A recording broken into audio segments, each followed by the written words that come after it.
people go, God did not lead them on the road through the Philistine country, though that was shorter. For God said, if they face war, they might change their minds and return to Egypt.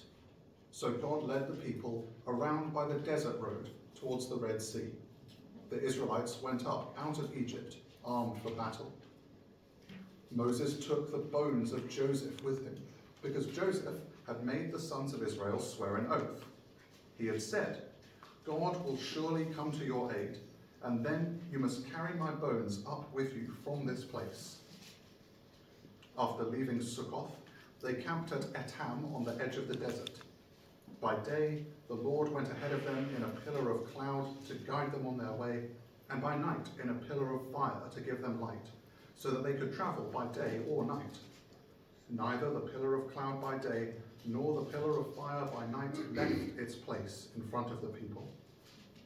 Then the Lord said to Moses, tell the Israelites to turn back and camp near Pi-Hahiroth, between Migdol and the sea. They are to camp by the sea, directly opposite Baal-Zephon. This is the word of the Lord. Yes, sorry, I put the wrong person there. We're starting from 17 and 7, as you probably noticed. Yes, a slightly strange reading, you might think, but I'll get to that towards the end of my discussion.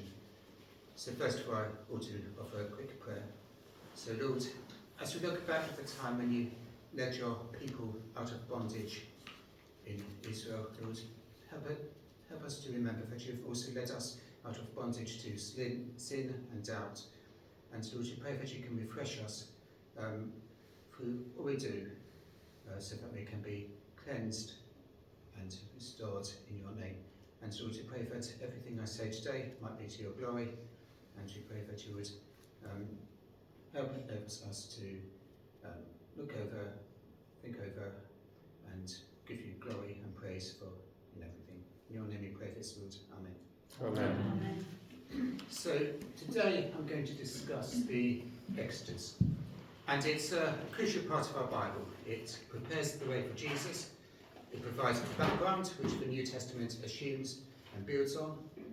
But is the Exodus account reliable? Can we trust it? So many people argue that the Old Testament is unreliable. They claim large parts of it are fictional, myths written much later. You'll find these views parroted by online atheists and some scholars. They question the Exodus and the conquest more than anything else. What should we do when encountering this objection? Should we have doubts ourselves, or should we study the actual evidence for ourselves? So I'm presenting this to help you engage with those critical views and to understand their mistakes and where they get wrong. Well, does this matter? Would the Exodus account being fiction undermine our faith? Well, Jesus accepted the Old Testament's reliability. He believed the Torah, the first 5 books of the Old Testament, was written by Moses, and an unreliable Torah means an unreliable Jesus, and that would obviously be fatal to Christianity.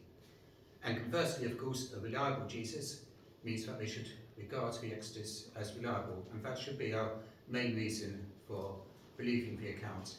Regardless of anything I say today, it's because we trust in Jesus that we should trust in the Old Testament, regardless of anything I say today. So I'm going to start with a brief introduction, and then I'll present the ideas which challenge the Bible, and then I'll challenge those challenges. So archaeology is the study of human artifacts from the past. It helps understand the culture and the history of the people who made those artifacts. People kept building cities in the same place. Why? Maybe it has a good water source, or good defences, it was near trade routes or good agricultural lands. They could reuse the stones of the old city. So they flattened the previous city and built on top of it. This creates a tell, which is a mound created by remains stacked on top of each other. Yeah, thanks. So they're found throughout the Middle East. archaeologists find a tell and excavate it. They dig down from the most recent layers at the top to earlier time periods. And what do they find? Well, what people discarded or didn't clean up, and which has survived to this day. So most organic material rots away. Most broken ornaments or pottery would have been cleared away rather than just left around. So very little of what they made and possessed has survived to our day for us to recover today. But we do, of course, find lots of material. So we find pottery, metal, stone walls, ash, bones, seeds, and so on. Best of all, we can find writing. So writing isn't common in Israel. The main writing medium was papyrus, made from dry reeds. And this rots in all but the driest desert conditions. So we have a few examples from Old Testament times survived in the Egyptian desert, but there's nothing from Israel or the Egyptian delta. But people didn't just write in papyrus. Scrolls were sealed by stamped clay identifiers called bullae. These remain after the document rots away. We also have some of the seals themselves. People wrote on pottery, with some surviving examples from Israel. The ancient Mesopotamians, so that's what's now Iraq, Syria, Iran, and so on, they used small clay tablets for writing, and lots of these have survived, and they teach us a lot about that part of the world. But there aren't many examples from Israel or Egypt. And people also painted on the walls of their tombs. They carved inscription on stone reliefs, often in temples, or on palaces, or on commemorative tablets. And most of our knowledge of ancient Egypt comes from these. But they are biased. They were written to praise for God, king or noble, the tomb or temple honoured. So they don't report bad news, and they greatly exaggerate good news. So some writing has survived, enough to give us a decent understanding of a broad outline of ancient history, but not as much as we would like to fill in all the details. And much of it is from fairly biased sources as well. But there is lots of pottery. Pottery gradually changed over time, and this still happens. Compare your grandmother's dinner plates with your own. An expert can immediately know when a pottery shard was made. So they date the pottery from that, and with that they date everything found around the pottery. We can also date archaeological layers by carbon dating surviving organic remains such as bones and seeds. Bones teach us about diets as well. So the Israelites, in theory at least, and mostly in practice as well, didn't eat pork. And this distinguishes Israelite settlements from Canaanite settlements. But archaeologists only dig up what was discarded, and that's a very small proportion of once existed, and very little of that survives. It can be destroyed by human activity or erosion, and we've only excavated a tiny proportion of what's there. So there's very little available evidence, and people have to draw conclusions based on that evidence. But limited evidence means provisional conclusions. They will be changed as more data emerges. That's not to say we know nothing, but we can't argue from there's no evidence it happened to it never happened. There might be no evidence generally because it didn't happen, or it might be because we haven't yet found the evidence, or maybe the evidence wasn't left behind for us to find. So I'll give a brief overview of Egyptian history, and this is the timeline at the top to give us some context. So the Egypt of the pharaohs lasted from about 3000 BC to about 30 BC. 3000 BC at the top left, it lasted until it was absorbed into the Roman Empire. The pharaohs are traditionally divided into 26 dynasties, with some Greek rulers at the end. Egypt oscillated between kingdom periods, which I've shaded green on here, when it was united and strong, and intermediate periods, shaded orange, where it was divided and weak. The Old Kingdom pharaohs came first, and they built the pyramids of Giza. So when Abraham visited Egypt, the pyramids were already there, has been there for some 500 or 600 years or so, at least, depending on when you date Abraham. The Old Kingdom then collapsed into the First Intermediate Period. Egypt was then reunited to form the Middle Kingdom. Then northern Egypt was invaded by various Canaanite foreigners who hated Hyksos. That's the Second Intermediate Period. Then the native Egyptians in the south rallied, they drove out the invaders and founded the New Kingdom. The New Kingdom consisted of the 18th, 19th and 20th dynasties, and this is the period I'm focusing on. Egypt was militarily strong. It created a little empire in Canaan and the nearby parts of Africa. Tutankhamun ruled midway through the 18th dynasty in the New Kingdom. Egypt then divided again to form the Third Intermediate Period. It was then conquered by the Persians, liberated and revived by the Greeks, and Cleopatra ruled right at the end of that Greek period. At the bottom, I've listed the archaeological periods: the Early Bronze Age, the Middle Bronze Age, the Late Bronze Age, and the Iron Age. Now, these names come from the early days when archaeologists were ignorant. The periods have nothing to do with when metals were used. They refer to certain pottery types today. I've also listed key points in biblical history, but people don't agree on biblical chronology before about Saul and David. Some say the Exodus happened in the 13th century under Pharaoh Ramesses II of the 19th dynasty. Ramesses' eldest child died in his 25th year, implying an Exodus of around 1250 BC. It's dead. Alternatively, some say the Exodus occurred in the 15th century BC, in the middle of the 18th dynasty. This is based on a few passages, most importantly Solomon's dedication of the temple in 1 Kings chapter 6. It claims the Exodus occurred about 480 or 440 years before Solomon.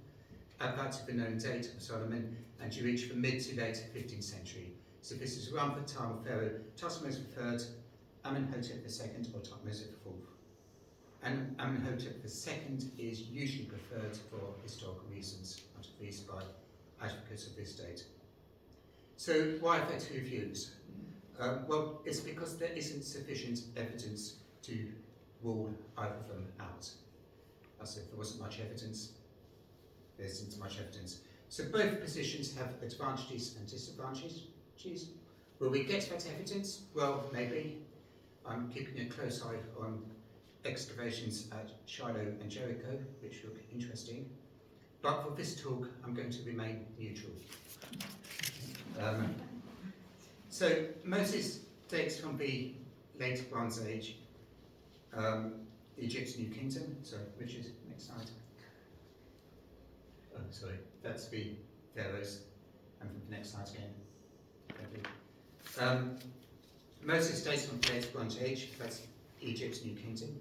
Monarchy is from Iron Age 2, and before Moses, Egypt was occupied by some Canaanites called the Hyksos, and Joseph and Abraham date either the Middle Kingdom or Second Intermediate Period. And that's what you need to remember for this talk, those things. So how are ancient texts dated? Well, firstly, the text must have been written before it was cited or copied into a manuscript, a surviving manuscript. Ancient text also often has a note at the beginning or the end of a document saying who copied or wrote it, where and often when. Now this doesn't prove authorship because people can make that up, but it's an indication. Also, synchronisms are chronological markers in the text. They refer to events or customs tied to a particular date. For example, 2 Kings 23:29 refers to the Battle of Carchemish. The Babylonians defeated the Assyrians and Egyptians in 605 BC to become a major Middle Eastern power. So 2 Kings was written after this. Ezra 2:69 mentions a daric, a Persian coin. Coins were invented around 600 BC and adopted by the Persians in the 6th century. So Ezra must have been written after that. Now these examples aren't at all controversial. We've got other reasons for dating these texts to later periods. but they illustrate how small details in the text can provide chronological clues. So suppose I asked you to write a story set in 16th century France. It must fool an expert into thinking it was written by a 16th century Englishman who had lived in France. So you must get the language right, you must use Shakespearean language or similar people. You must get the culture right, the political geography right, but you can't use the internet for research or any history textbooks because the author of the Torah didn't have those. All you have is knowledge of today's France and what folklore is passed down from your ancestors. So how do you think you'll get on? I would guess pretty badly. An expert of the 16th century would immediately spot your linguistic and cultural mistakes. But a story written in the 16th century by an actual Englishman who has lived in France would probably pass those tests. So comparing the text with other records from when it was set and might have been written can determine the date when it was written. And this is how we use synchronisms to date a text, not just after an event, but also before language and culture changed. So the manuscript evidence for the Torah is late. The earliest complete Hebrew is the Masoretic text, with surviving manuscripts dating from about 900 AD. The Dead Sea Scrolls, containing most of the Old Testament, date from about 150 to 70 AD. The Torah was translated into Greek around 250 BC, and the Samaritans have their own version of the Torah. It's written using a refined version of the old pre-exile alphabet. So this project fragment at the top, dating from about 1000 BC, uses that alphabet. The image at the bottom is a page from the Samaritan Torah, which unfortunately isn't very clear. The Hebrew alphabet used today, which you might recognise, was adopted by the Jews around 400 BC. It's the alphabet they used during the exile, and then they transliterated the Bible into that alphabet around 400 BC. So we know the Samaritan text broke away from the Hebrew text before this date. And we know that the Torah's text hasn't significantly changed since about 400 BC. Our earliest fragment is on some scraps of silver from about 600 BC, and that's a priestly blessing of Numbers 6:4.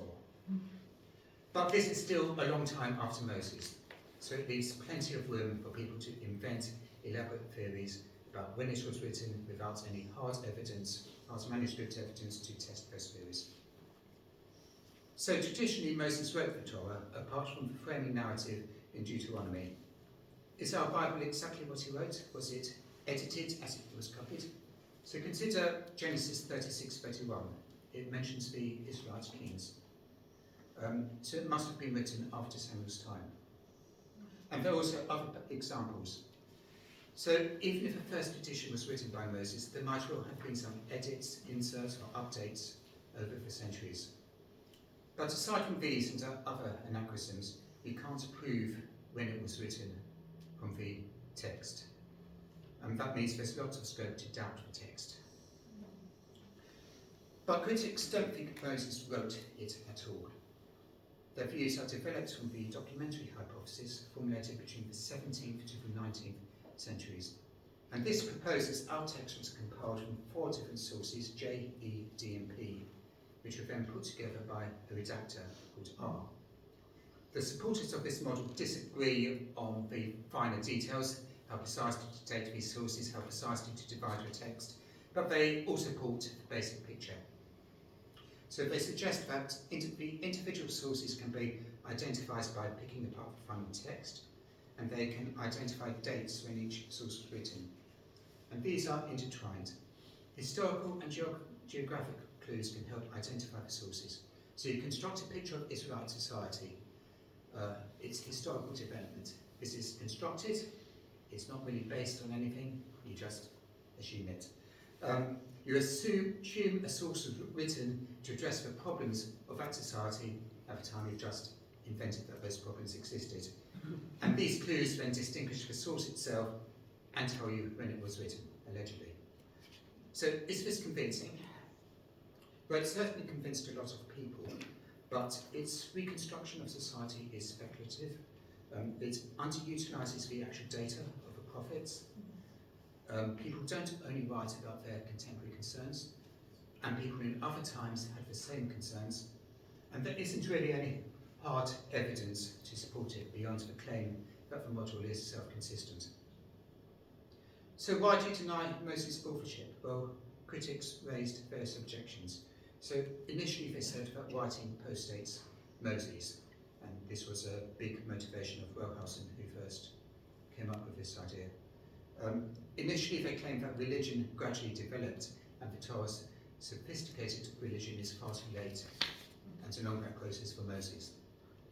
The Torah contains miracles, and particularly from the 19th century, believing in miracles is unscientific. It's claimed that comparisons between archaeology and the biblical text suggest that it's Iron Age, and there are also stylistic concerns, which are perhaps the most important today, at any rate. The Torah switches between fast-paced narrative and detailed ritualistic text, and obviously no single author would write in both styles. The language and vocabulary varies. The best-known example are the two names of God. So some passages use Yahweh, other passages use him, and there are other similar examples. And we know, of course, a single writer is always perfectly consistent. Then you get doublets and repetitions.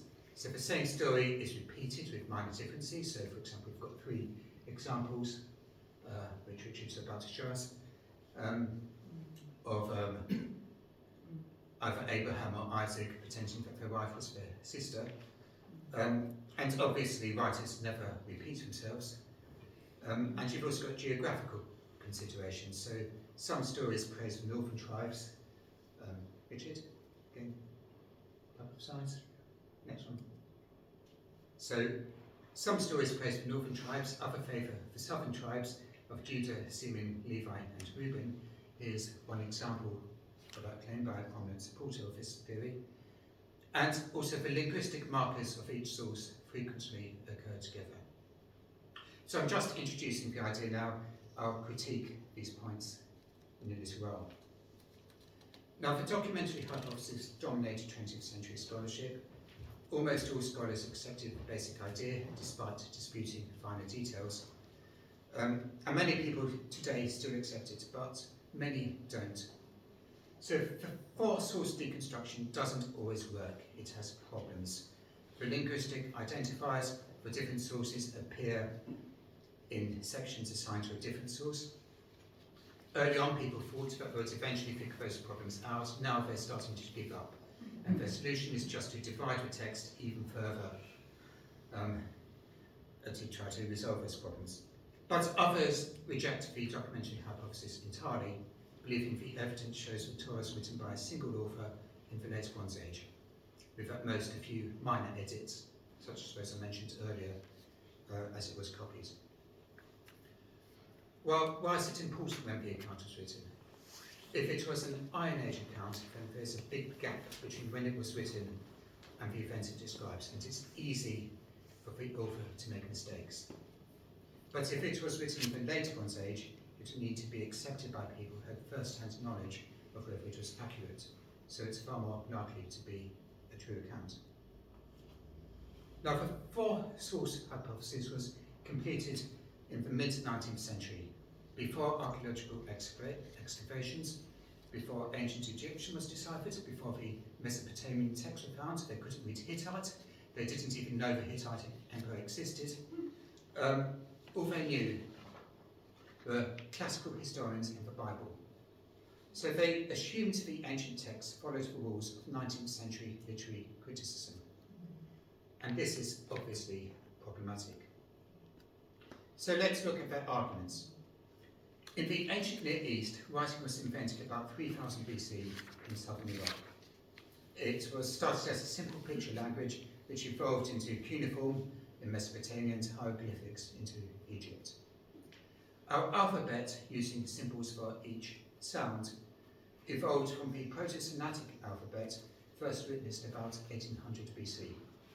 This took about 22 symbols from Egyptian hieroglyphics, but it's not Egyptian, it's languages Semitic.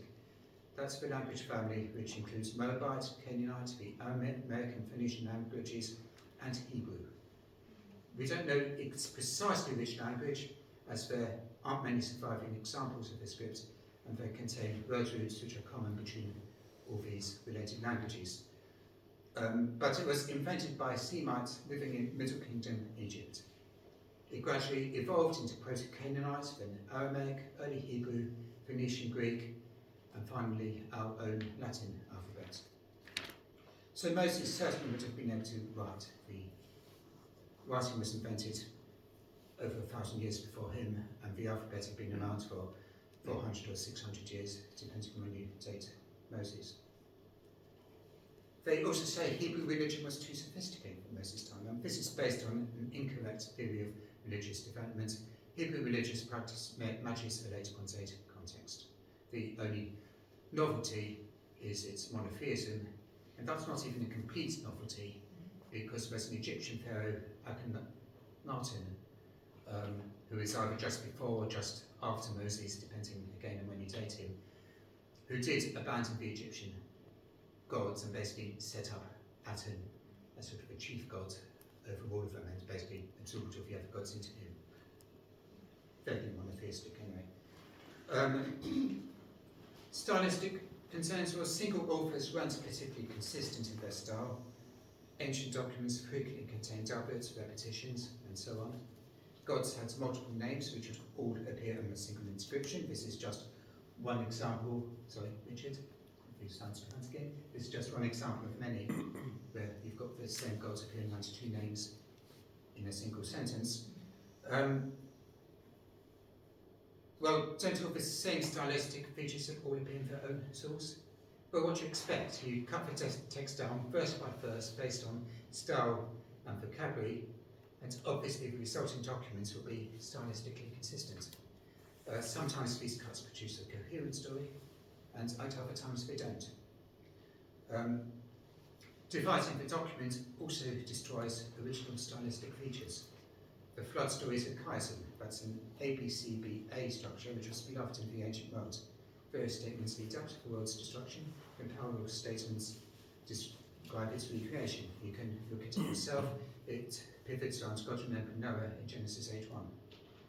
It's too elaborate to be a coincidence, but the dividing the text into sources destroys the structure. Sometimes the text refers to earlier passages.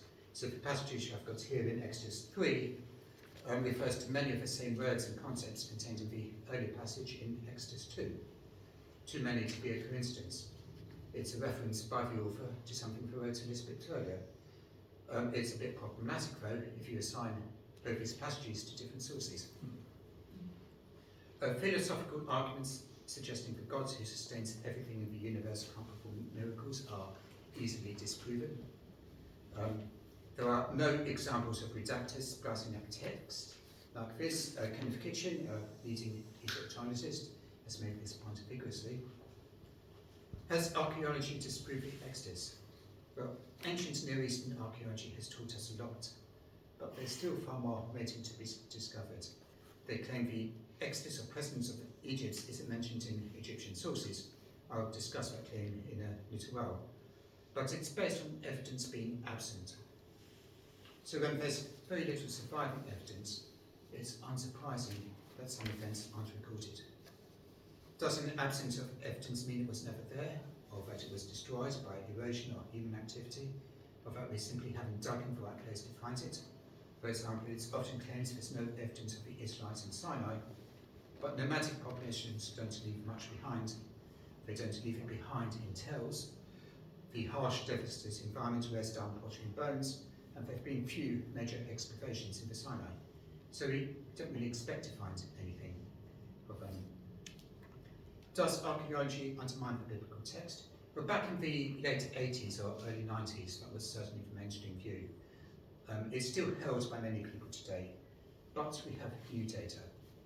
Old data has been reevaluated, and findings increasingly match what's expected from the Bible. It's not yet a perfect match, and that's not unexpected because the archaeological picture still contains gaps and uncertainties. So it still needs to be revised, and when you're comparing something that still needs to be revised against the Bible, of course you're going to find some anomalies, some things which don't quite match up, but these will be resolved as new evidence comes in. So does the Torah claim to have been written by Moses? So consider these verses here. Several books have a small note at the end indicating the author and where it was written. For example, the last verse in Leviticus 27:34 reads, "These are the commandments that the Lord commanded Moses for the people of Israel on Mount Sinai." This indicates who wrote it, whoever wrote it, and who it was written for. It's a classic form of colophon which is used to indicate authorship in the ancient world. Now this doesn't prove that Moses was the author, but you need good evidence to override his claim. A later forger would have to convince Yahweh worshippers of its authenticity, even though nobody had heard of it before. That's not easy. So the Torah was written in Hebrew, but biblical Hebrew also contains words loaned from other languages. In English, the word algebra was introduced from Arabic in the Middle Ages, and that's when Arabic texts were first imported into Europe. The word curry arose from Tamil and was imported into English in the 18th century, and that's when we began trading with the Indian subcontinent. So the appearance of loan words in a language correlates with international relations. Biblical hero borrowed words from Egyptian, the Mesopotamian languages, and Persian, informing us about the cultural links between the biblical authors and the surrounding cultures. The books of Ezra, Nehemiah, and Esther contain many Persian words, for example, which isn't surprising since they're written by people who were very closely related in Persia or lived time in Persia. Persian words appear frequently in those later books. Egyptian words appear just as frequently between Genesis 37, which is Joseph's story, and Joshua, the sections whose authors were traditionally raised in Egypt. Later parts of the Bible have far fewer Egyptian words, and when they do, they are often in references back to the Torah. So Egyptian loanwords are virtually absent from Hebrew's sister languages. We've got lots of texts in Phoenician, Aramaic, and from Byblos on the Syrian coast. We've got a few texts from the Moabites, Ammonites, and Edomites. There are no Egyptian words in those languages. Only Persian-era Aramaic had a large number of Egyptian words, but most of those texts were found in Egypt, so it's not surprising. If the Torah was written in the Iron Age, you'd expect the Egyptian loanwords to appear with a similar frequency to the Iron Age works in your Bible, such as the writings of Samuel and the prophets. You don't see that. But Egypt dominated Canaan in the late Bronze Age, so this is when you would expect Egyptian linguistic influence. I've highlighted 6 Egyptian loanwords in a single verse here in Exodus 2:3. Each of the words I put in red comes from Egyptian. So languages change over time, including ancient Egyptian. So a loanword mirrors the word as Egyptian was spoken when it was borrowed. So you can take the feminine ending in Egyptian. Early in Egyptian history, this was AT. Then during the 18th and 19th dynasties, the final T was dropped, just leaving with an A ending. And then after the New Kingdom, it changed to I. Now the Torah borrows 6 words in this family. 2 preserve the older AT ending, 4 the middle A ending. And this matches the time of transition between the early and Middle Kingdom, or Middle Egyptian, so that's the New Kingdom. An Iron Age author would have used the then contemporary I ending. Personal names also go in and out of fashion, so they can be used for dating. The names in the Exodus account are also found in extra biblical writings. Most of them are Semitic, some are Egyptian. Egyptian names are far rarer later in Israel's history, and many of those are inspired by names from the Torah. So whether the names of the Torah are popular? Well, most aren't useful for dating because they're used in both the Late Bronze Age and the Iron Age. But there are 3 names only otherwise attested in the Late Bronze Age, at the time of Moses, and there are other names such as Phineas, which were very common in the Late Bronze Age and very rare in later periods. No Exodus era name was only popular in the Iron Age, not the Late Bronze Age. No Exodus era name contains the Ea ending derived from Yahweh, which is very popular amongst Israelites later. So you'd expect an Iron Age author to use Iron Age names or invented names. Can we compare them against extra-biblical culture? Well, the stones of the ephod were common in New Kingdom Egypt. In particular, turquoise, which is another loan word from Egyptian, was mined in Egypt, and those mines were exhausted about 1200 BC. After that, it was very rare and hardly mentioned in the Egyptian or Semitic sources.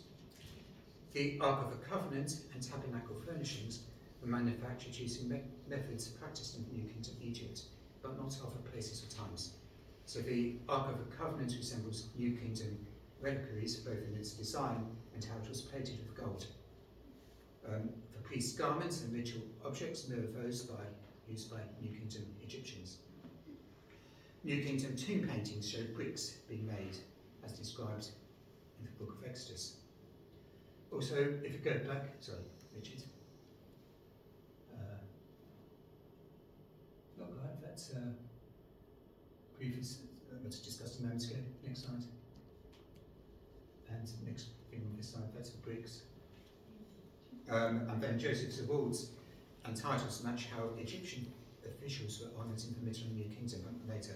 And this picture is a New Kingdom example, but similar scenes are from the Middle Kingdom. So you can see the official's fine linen, his gold chain around his neck. And again, this just corresponds to these periods. What about geography? The Exodus account mentions several towns and villages, so when were these populated?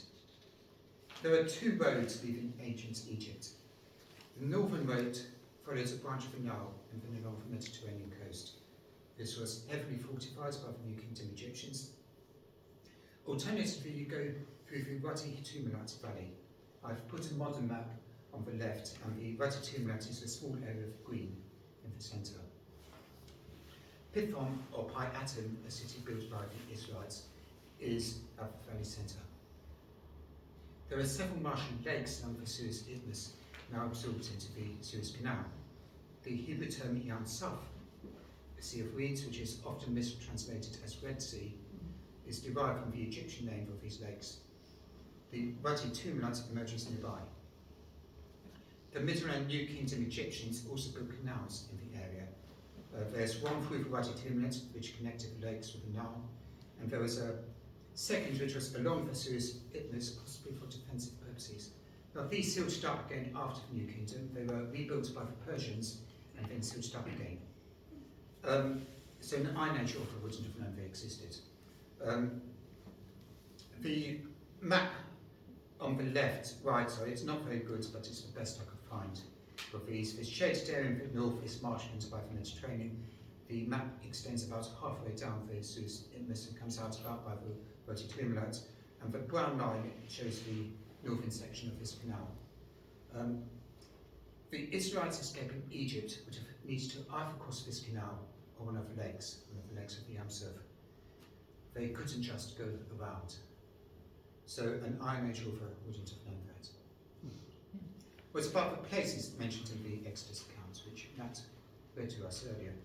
So Pithom refers to Pi Atom, which is the house of Atom, a city in the Wadi Tumilat, now at Tel El Rabata. This city was founded by the Hyksos.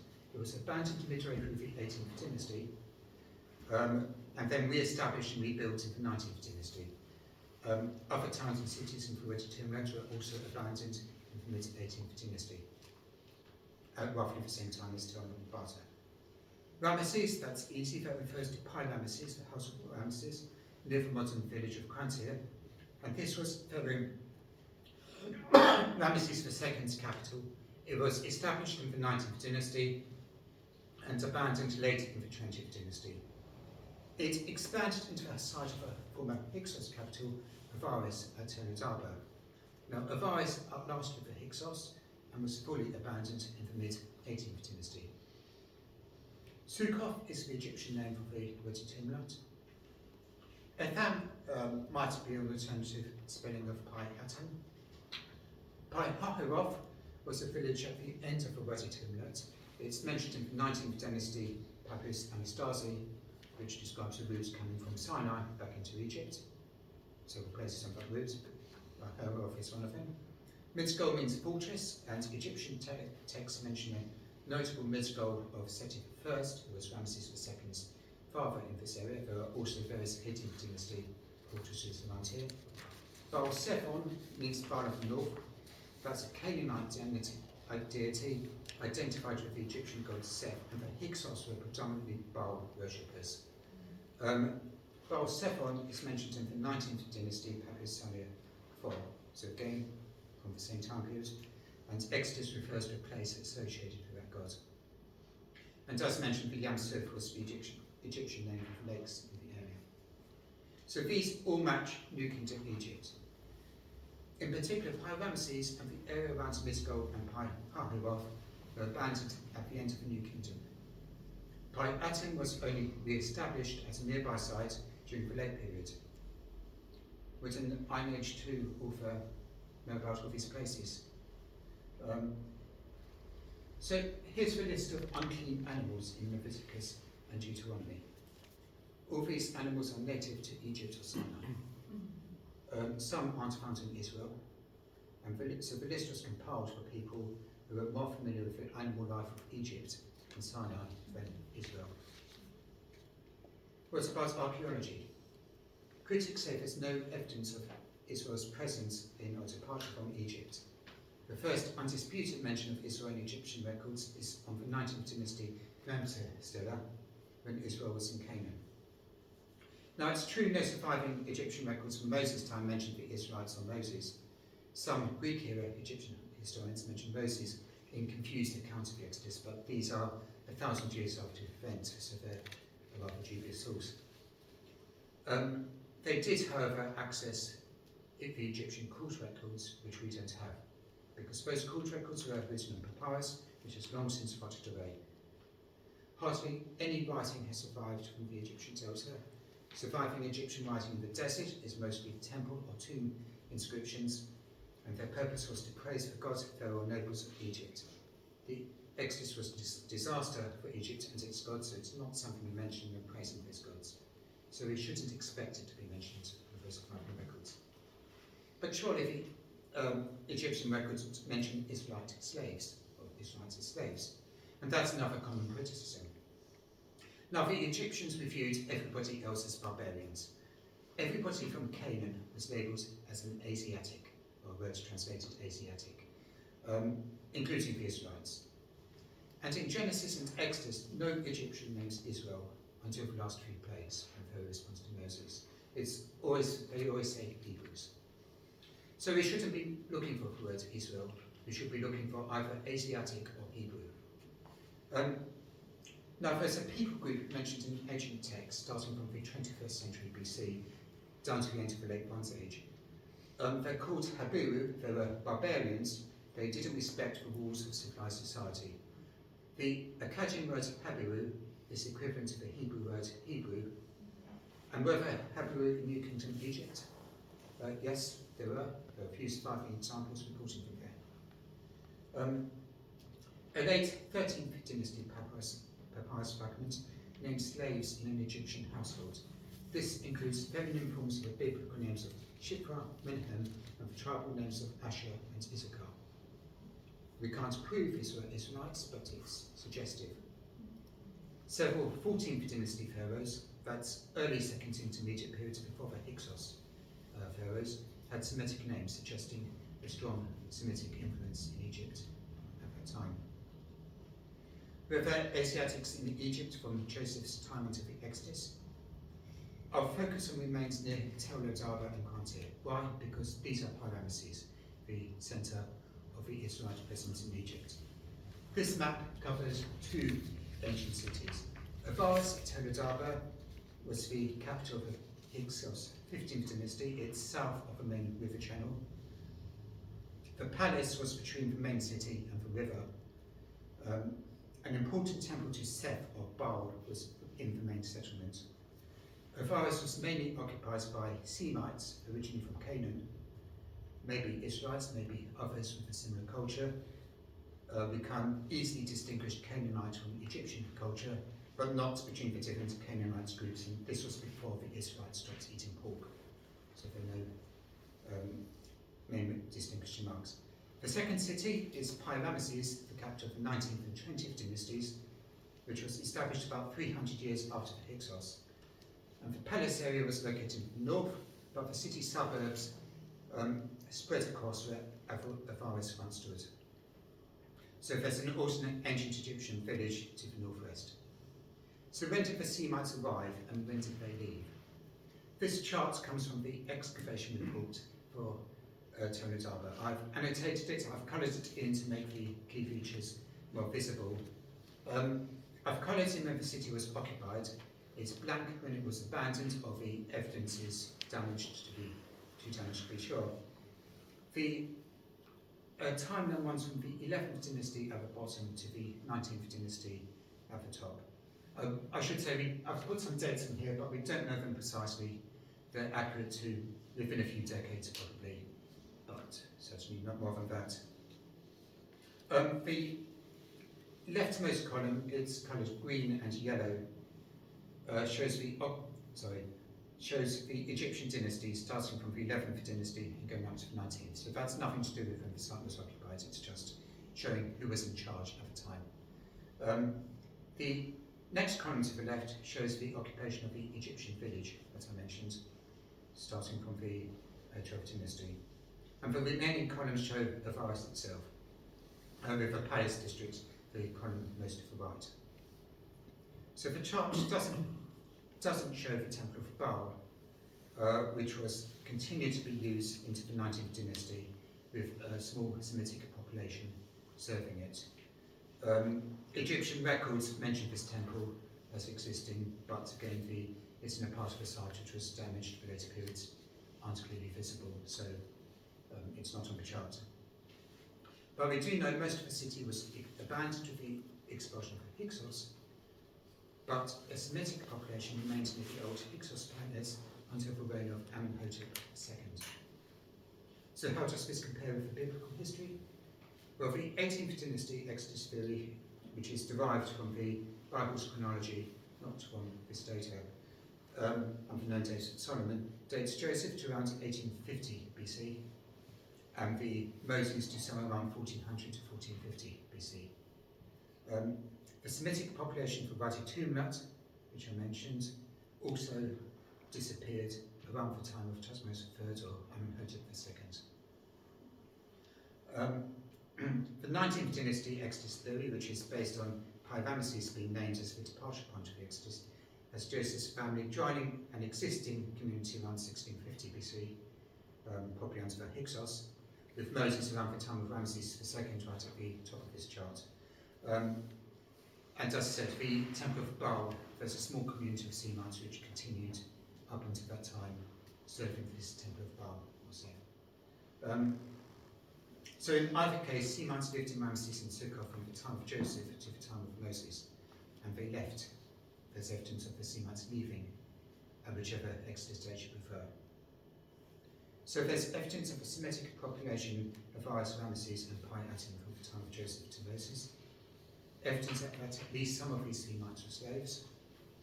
Evidence that the population of Avaris, Sukkot and Pi-Atim suddenly decreased at whichever Exodus date you prefer.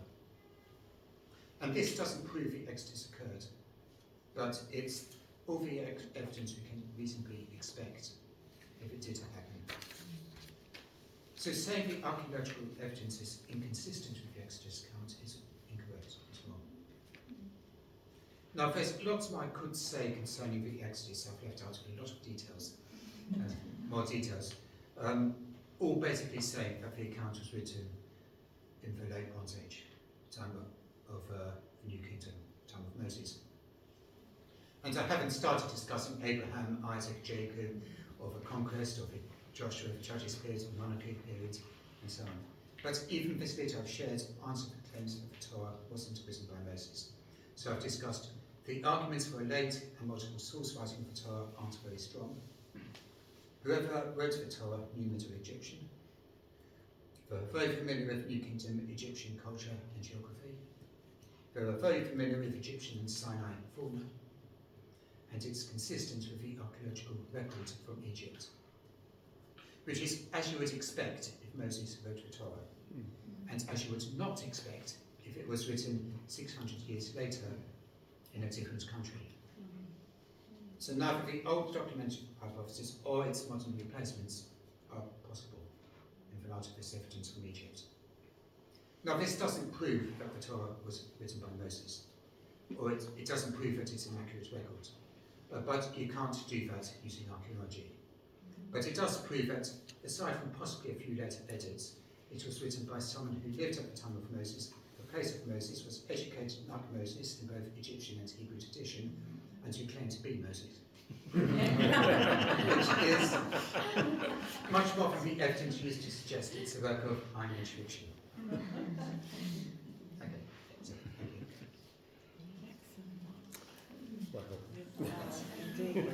I think that's very good.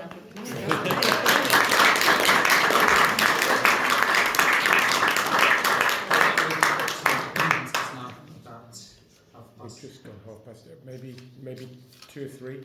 Yes.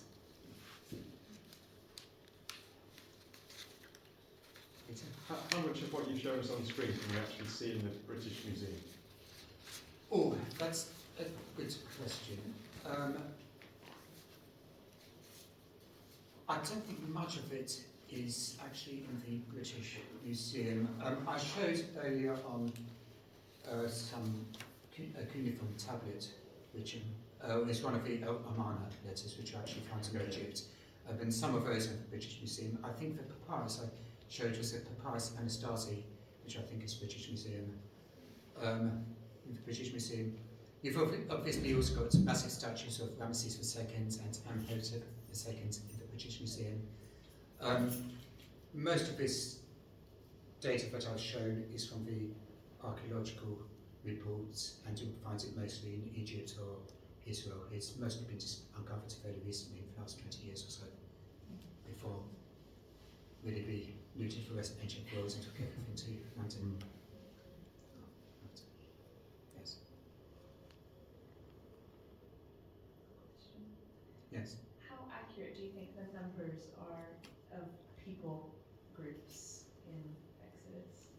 You mean, well, okay, so the census in numbers recalls about 600,000 men, and that's just men, so if you add women and children, it's probably about 2 million implied by that, which most people consider rather dubious number. There is a possibility of a mistranslation, but the word 1,000 there should actually be translated as clan, or maybe captain or military unit or something like that. So instead of 600,000, it's sort of 600,000 military units. 600 military units. So 600 military units, yes. Which would be a much smaller number. So and that seems reasonable to me, and it's probably most likely the leading scholars tend to accept that. So I would trust them. Yes. Yes, thanks. Good question. Last question. I just wanted to, you've obviously done a lot of work. If someone looked at an AI and just asked the question, what evidence exists that Moses wrote Exodus? Have you actually looked to see if are there some good flags that are actually accurate in that response, or? I haven't checked, but I imagine that the initial response you'll get would say there is no evidence of the Exodus because it's just parroting the sort of mainstream view. But then when you push a little bit further, it might well come up with a lot of what I've discussed today. Yes, because you've obviously got that and showing that as evidence, so it'll be encouraging to say that your evaluation is going to tweet. Yes. So, I mean, you get this from various papers, from various books as well, which are studying this. Some of those are online, so the AI routines would have access to the information. You've just got to ask the right question. It's also worth knowing just how AI works, that it doesn't give you the same answer it gives me. Particularly if I've given prompts to it before, it will to some extent give an answer tailored to me. Exactly. And if it knows that I'm into particular sources, Yes, it will consult come- those. that's right, And so, yeah, so Yeah, if it's- you are sceptical, you'll probably get a sceptical answer. If there's a bit of confirmation bias in it. Yes, Yes. yes, yeah. Brilliant. Thank you. So, got one more song to finish up.